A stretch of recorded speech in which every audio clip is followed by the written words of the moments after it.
14세 소년이 말했습니다. 2020년 보이지 않는 적이 온다. 세상은 웃었습니다. 석 달 후 세계가 멈췄습니다. 아비갸 아난드. 코로나19를 예측한 유일한 목소리. 그가 최근 3시간 동안 단 하나의 나라만 분석했습니다. 미국이 아닙니다. 중국도 아닙니다. 대한민국. 그리고 영상 끝에 이례적인 말을 남겼습니다. 제가 본 상징들 중 오직 한국인만이 해석할 수 있는 것들이 있습니다. 예언가가 해석을 국민에게 맡겼습니다. 이것은 경고가 아닙니다. 소환입니다. 7가지 신호, 새로운 별의 탄생, 그리고 두 갈래 길. 이 영상이 끝날 때 여러분이 판단하십시오. 시작합니다. 그렇다면 이 소녀는 대체 누구일까요? 아비갸 아난드는 인도 푸네에서 태어났습니다. 8살에 산스크리트어를 배우기 시작했고 10살이 되던 해 고대 베다 점성술에 입문했습니다. 보통 아이들이 게임을 하고 친구들과 뛰어놀 나이에 그는 행성의 움직임을 계산하고 있었습니다. 14살, 그는 유튜브에 첫 영상을 올렸습니다. 대부분의 사람들은 무시했습니다. 인도의 어린아이가 세계 경제와 질병을 논한다고 진지하게 받아들이는 사람은 거의 없었습니다. 그런데 그의 예측이 하나씩 맞아떨어지기 시작했습니다. 팬데믹 직전, 그는 전 세계적 보건 위기를 경고했습니다. 경제 혼란을 예고했습니다. 국제 갈등의 심화를 내다봤습니다. 우연이라 하기엔 너무 정확했습니다. 사람들은 비로소 그의 이름을 기억하기 시작했습니다. 그가 최근 공개한 영상은 이전과 달랐습니다. 무려 3시간, 한 영상에서 3시간 동안 오직 한 지역만 다뤘습니다. 동아시아, 일본, 중국, 그리고 대한민국. 수많은 나라 중 왜 이 세 나라였을까요? 아난드는 올해 행성들의 배열이 동아시아에 특별한 영향을 미친다고 설명했습니다. 목성, 토성, 라후와 케투의 움직임이 이 지역에 집중되어 있다고. 그에게 행성은 차가운 돌덩이가 아닙니다. 우주가 인류에게 보내는 신호입니다. 우리 조상들이 구름을 보고 비를 예측했듯이 그는 하늘의 움직임을 읽어 시대의 흐름을 봅니다. 수천 년간 이어져 온 인도의 지혜 체계가 그의 해석 뒤에 있습니다. 그런데 영상 끝에서 그는 예상치 못한 말을 했습니다. 한국 시청자들에게 특별히 부탁드립니다. 그는 진지한 표정으로 카메라를 바라보며 말했습니다. 제가 본 이미지들 중에는 저도 완전히 이해하지 못하는 것들이 있습니다. 그것들은 한국의 역사와 문화 속에 뿌리를 둔 상징들입니다. 오직 한국인만이 그 의미를 풀 수 있습니다. 예언가가 예언의 해석을 청중에게 넘기는 경우는 극히 드뭅니다. 이것이 의미하는 바는 무엇일까요? 그가 본 상징들이 한국 고유의 것이라는 뜻입니다. 태극의 원리일 수도 있고 우리 선조들이 남긴 지혜의 이미지일 수도 있습니다. 분명한 것은 그가 우리에게 열쇠를 건네고 있다는 사실입니다. 문은 이미 열려 있습니다. 들어갈지 말지는 우리의 선택입니다. 하지만 한국의 이야기로 들어가기 전에 먼저 우리의 이웃들이 어떤 운명을 마주하고 있는지 살펴봐야 합니다. 아난드가 가장 먼저 언급한 나라는 일본이었습니다. 그가 본 일본의 모습은 한 폭의 그림 같았습니다. 아름다운 그림이 아니었습니다. 천천히 무너져 내리는 정원의 풍경이었습니다. 아난드가 본 일본의 모습은 이랬습니다. 오래된 일본식 정원이 펼쳐져 있었습니다. 한때는 분명 아름다웠을 곳입니다. 하지만 지금은 달랐습니다. 나무 울타리는 곳곳이 썩어 구멍이 뚫려 있었습니다. 돌 위에는 이끼가 두껍게 내려앉았고 연못에는 맑은 물 대신 탁한 녹색 물이 고여 있었습니다. 수면 위로는 죽은 나뭇잎들이 떠다녔습니다. 누군가 오랫동안 돌보지 않은 정원, 방치된 아름다움. 그것이 아난드가 본 일본의 첫인상이었습니다. 그런데 정원 한가운데 한 그루 소나무가 서 있었습니다. 이 나무가 이상했습니다. 줄기가 부러져 있었습니다. 보이지 않는 무게에 눌린 듯 허리가 휘어져 있었고 껍질은 갈라져 상처투성이었습니다. 죽은 나무처럼 보였습니다. 그런데 꼭대기를 보니 푸른 새순이 돋아나고 있었습니다. 부러졌지만 살아있는 나무, 쓰러질 것 같지만 여전히 자라는 생명. 아난드는 이것이 일본의 현재라고 했습니다. 겉으로는 위기처럼 보이지만 안에서는 새로운 싹이 트고 있다고. 문제는 이 싹이 제때 자랄 수 있느냐입니다. 정원 한쪽에서는 누군가 바쁘게 움직이고 있었습니다. 정원사였습니다. 그는 썩은 울타리를 고치려 했습니다. 탁한 연못에 물을 퍼내려 했습니다. 이끼를 긁어내려 했습니다. 하지만 그의 손길은 불안정했습니다. 한 곳을 고치면 다른 곳이 무너졌습니다. 울타리를 세우는 동안 나무가 기울었습니다. 연못을 청소하는 사이 돌담이 갈라졌습니다.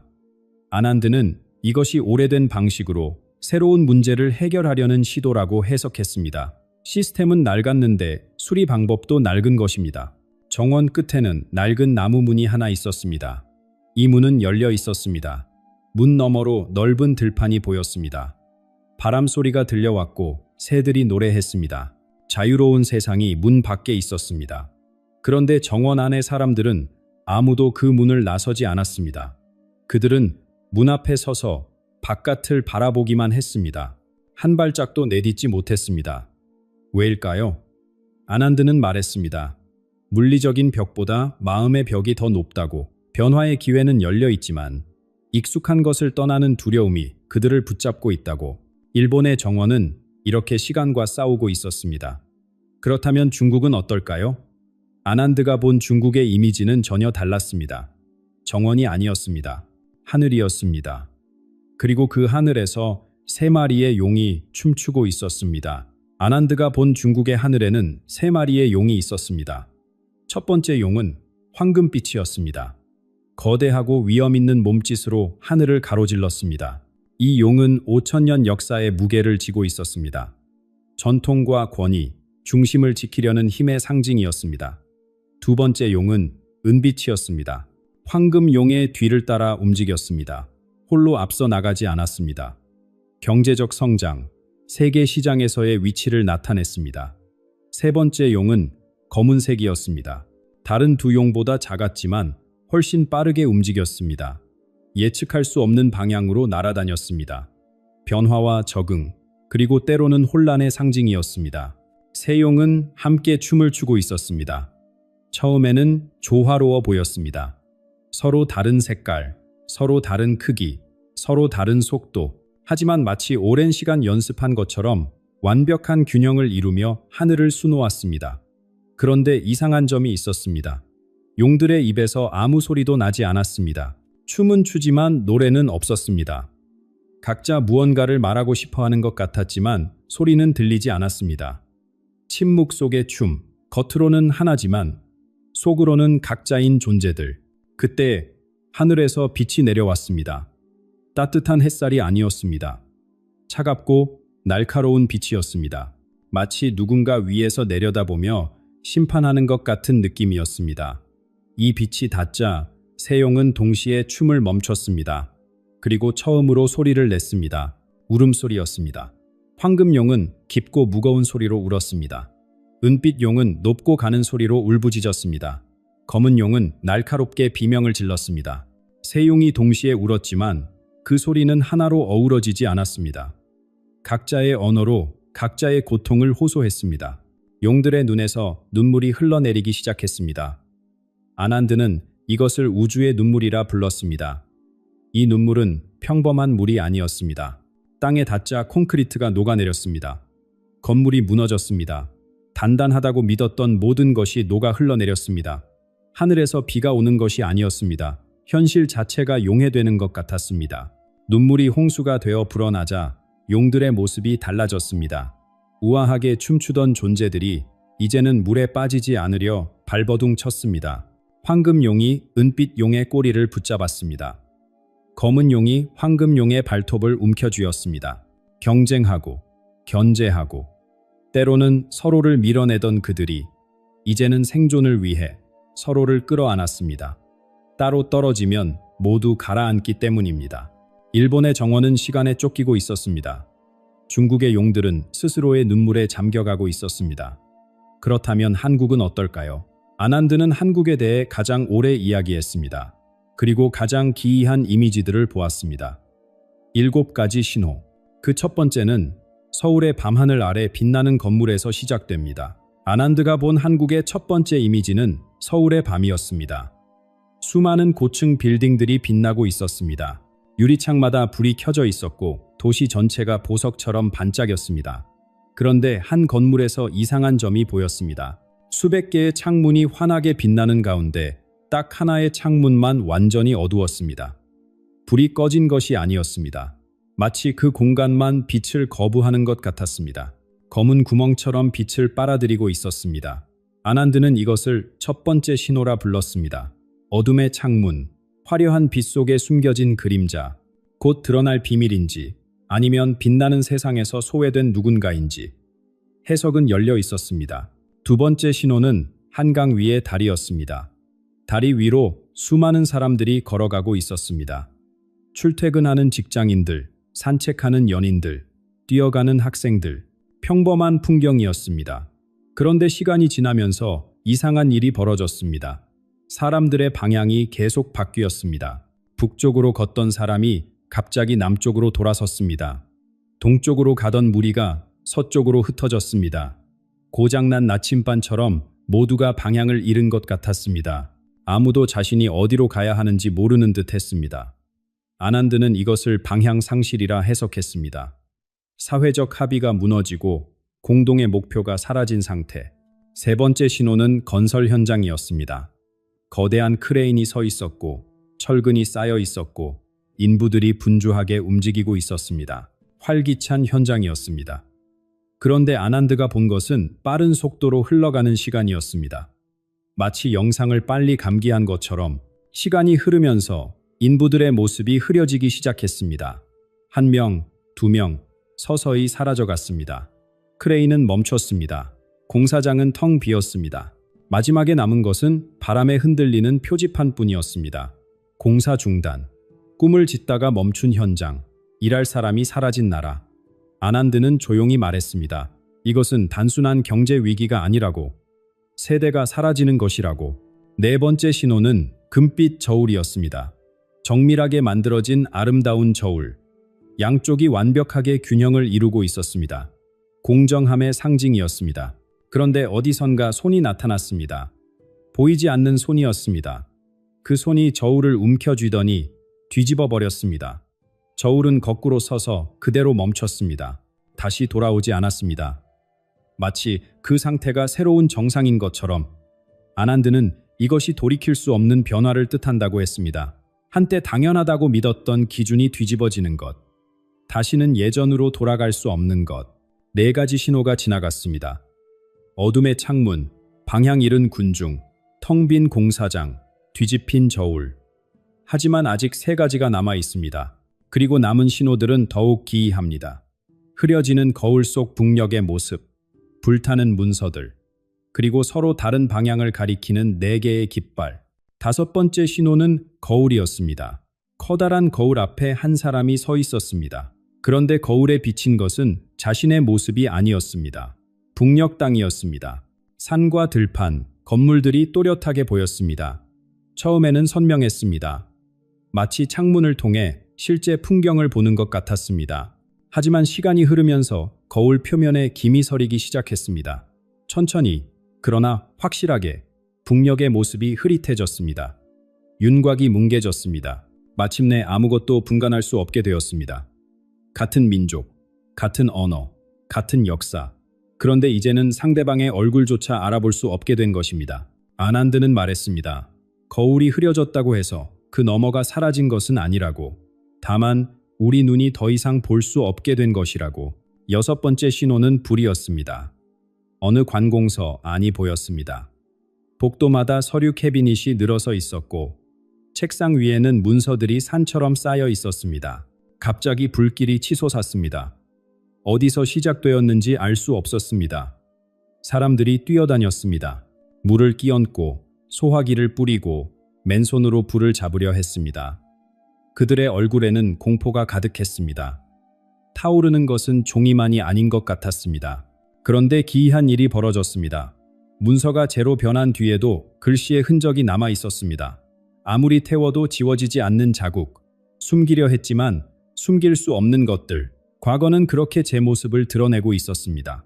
일곱 번째 신호는 깃발이었습니다. 네 개의 깃발이 한 장소에 꽂혀 있었습니다. 무지갯빛 깃발, 검은 깃발, 흰 깃발, 붉은 깃발. 각각 다른 방향을 향하고 있었습니다. 바람은 분명 한 방향에서 불고 있었습니다. 그런데 깃발들은 서로 반대쪽으로 펄럭였습니다. 자연의 법칙을 거스르는 광경이었습니다. 같은 하늘 아래, 같은 바람을 맞으면서 완전히 다른 곳을 향해 나아가려는 힘들. 아난드는 이것이 극단적인 분열의 상징이라 했습니다. 하지만 덧붙였습니다. 분열의 끝에는 두 가지 길이 있다고. 완전한 붕괴이거나 새로운 형태의 통합이거나. 마지막으로 아난드는 한 남자를 보았습니다. 사무실에 앉아 있었습니다. 책상 위에 서류가 쌓여 있었고 바닥에도 종이가 널려 있었습니다. 그는 꼼짝도 하지 않았습니다. 움직일 수 없었습니다. 종이들이 그를 둘러싸고 있었기 때문입니다. 그런데 종이가 변하기 시작했습니다. 어떤 것은 붉은 액체로 젖어들었습니다. 어떤 것은 불꽃을 일으켰습니다. 남자는 그 속에 갇혀 있었습니다. 스스로 만든 시스템에 스스로 갇힌 사람, 살기 위해 만든 것들이 그를 집어삼키고 있었습니다. 7가지 신호가 모두 드러났습니다. 어둠의 창문에서 시작해 피로 물든 서류까지. 무거운 이야기들이었습니다. 하지만 아난드의 예언은 여기서 끝나지 않았습니다. 그는 시간에 대해 이야기하기 시작했습니다. 멈춰버린 시계, 거꾸로 흐르는 강, 그리고 맑은 하늘 아래 검은 우산을 쓴 사람들. 아난드가 다음으로 본 것은 시계였습니다. 황금으로 만들어진 고급 시계였습니다. 정교한 장인이 오랜 시간 공들여 만든 것처럼 보였습니다. 그런데 바늘의 움직임이 이상했습니다. 12시를 가리키다가 갑자기 3시로 뛰었습니다. 다시 9시로 돌아갔습니다. 규칙이 없었습니다. 시간을 재는 도구가 시간을 재지 못하고 있었습니다.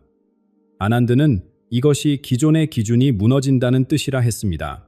우리가 성공이라 부르던 것, 행복이라 측정하던 것, 삶의 단계라 믿던 것들, 그 모든 척도가 더 이상 작동하지 않는 시대가 온다는 것입니다. 새로운 시계가 필요합니다. 하지만 그 시계가 어떤 모습인지는 아직 아무도 모릅니다. 다음 장면은 더욱 기이했습니다. 맑은 날이었습니다. 구름 한 점 없는 파란 하늘이 펼쳐져 있었습니다. 그런데 거리의 사람들이 모두 검은 우산을 들고 있었습니다. 비가 오지 않는데 우산을 쓰고 있었습니다. 그들은 하늘을 올려다보며 무언가를 피하려는 것 같았습니다. 두려움에 가득 찬 표정이었습니다. 보이지 않는 것을 막으려는 사람들. 아난드는 설명했습니다. 이것은 눈에 보이지 않는 위협에 대한 집단적 불안이라고. 몇 년 전 온 세계가 경험했던 그 감각, 공기 중에 떠도는 보이지 않는 적에 대한 공포, 그 기억이 사람들 안에 남아있다는 것입니다. 그 다음 아난드는 강을 보았습니다. 한강이었습니다. 물은 원래 서쪽 바다를 향해 흘러야 합니다. 그런데 이 장면에서 물은 반대로 흐르고 있었습니다. 동쪽으로, 중국 방향으로 거슬러 올라가고 있었습니다. 자연의 법칙을 거스르는 흐름이었습니다. 아난드는 이것이 에너지의 이동을 상징한다고 말했습니다. 물질적인 자원일 수도 있고 눈에 보이지 않는 무언가일 수도 있습니다. 한국에서 무언가가 빠져나가고 있는 것인지 아니면 한국의 힘이 다른 곳에서 필요해진 것인지 해석은 열려 있었습니다. 하지만 마지막 이미지에서 아난드의 목소리가 달라졌습니다. 감동이 묻어났습니다. 그가 본 것은 작은 배 한 척이었습니다. 거친 파도 위에서 흔들리고 있었습니다. 주변은 재난의 물결로 가득했습니다. 중국의 용들이 울며 만들어낸 그 홍수였습니다. 건물 잔해가 떠다녔고 사람들이 물속에서 허우적거렸습니다. 그 혼란 속에서 작은 배가 다가왔습니다. 배에는 태극 문양이 그려져 있었습니다. 배 안의 사람들은 물에 빠진 이들에게 손을 내밀었습니다. 끌어올렸습니다. 살렸습니다.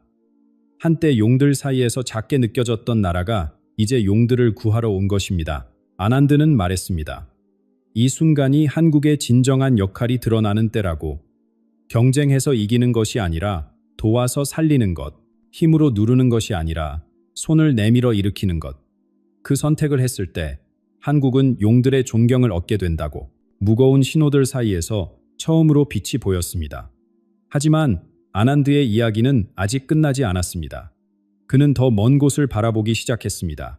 내년의 하늘, 평양에 뜬 무지개, 그리고 한국에서 태어날 새로운 별에 대해서. 아난드의 시선은 올해를 넘어 더 먼 곳을 향했습니다. 그가 본 것은 병원이었습니다. 밤이 깊어도 불이 꺼지지 않는 병원. 새벽이 와도 여전히 빛나는 창문들. 의사들이 분주하게 움직이고 간호사들이 복도를 오갔습니다. 아난드는 이것이 내년까지 이어질 풍경이라 했습니다. 고통이 계속된다는 뜻일 수도 있고 생명을 향한 희망이 꺼지지 않는다는 뜻일 수도 있습니다. 어둠 속에서 빛나는 불빛은 언제나 두 가지를 말합니다. 밤이 깊다는 것, 그리고 그래도 누군가는 깨어 있다는 것. 그의 시선이 북쪽으로 향했습니다. 평양의 하늘이 보였습니다. 하늘에 무지개가 걸려 있었습니다. 그런데 보통 무지개가 아니었습니다. 세 가지 색만 있었습니다. 어떤 색인지는 분명하지 않았습니다. 무지개 아래로 그림자들이 움직이고 있었습니다. 사람인지 다른 것인지 알 수 없었습니다. 아난드도 이 장면의 의미를 확신하지 못했습니다. 다만 북녘에서도 무언가가 바뀌고 있다는 것만은 분명하다고 했습니다. 같은 하늘, 같은 무지개, 하지만 다른 땅, 다른 시간. 아난드는 한국 앞에 두 갈래 길이 놓여 있다고 말했습니다. 왼쪽 길은 어둠 속으로 이어져 있었습니다. 끝이 보이지 않는 검은 터널이었습니다. 오른쪽 길은 달랐습니다. 처음에는 험난해 보였지만 저 멀리 예상치 못한 빛이 비치고 있었습니다. 햇빛도 아니고 달빛도 아닌 전혀 새로운 종류의 빛이었습니다. 아난드는 강조했습니다. 운명은 정해진 것이 아니라고, 별들은 가능성을 보여줄 뿐, 선택하는 것은 인간이라고. 한국은 지금 그 갈림길에 서 있습니다. 그리고 그가 마지막으로 전한 말이 있습니다. 한국에서 새로운 별이 태어날 것이라는 예언입니다. 아직 하늘에서 볼 수 없는 별, 그러나 머지않아 온 세상을 비출 별. 사람일 수도 있고 생각일 수도 있고 정신적인 각성일 수도 있습니다. 아난드는 구체적으로 말하지 않았습니다. 다만 이렇게 덧붙였습니다. 가장 어두운 곳에서 가장 밝은 빛이 태어나는 법이라고. 이 별은 한국에서 시작되어 세계를 이끌 것이라고. 예언이란 무엇일까요? 정해진 미래가 아닙니다. 가능성의 지도입니다. 지도가 있다고 여행이 쉬워지는 것은 아닙니다. 하지만 지도 없이 떠나는 것보다는 낫습니다. 아난드가 본 것들이 모두 현실이 될지는 아무도 모릅니다. 중요한 것은 그 신호들을 어떻게 읽고 어떻게 준비하느냐입니다. 결국 길을 걷는 것은 우리 자신의 발입니다. 별은 방향을 알려줄 뿐, 걸어가는 것은 우리의 몫입니다. 오늘 영상에서 다룬 내용은 고대 점성술과 예언에 기반한 교육적인 콘텐츠입니다. 목적은 흥미로운 시각을 공유하고 함께 생각해보자는 것이지 두려움을 조장하려는 것이 아닙니다. 예언은 늘 해석의 영역에 있고 미래는 우리의 선택으로 만들어집니다. 열린 마음으로 받아들이시되 일상의 평화를 잃지 마시길 바랍니다. 7가지 신호 중 어떤 것이 가장 마음에 와닿았는지 댓글로 남겨주세요. 여러분의 해석이 또 다른 분에게 깨달음이 될 수 있습니다.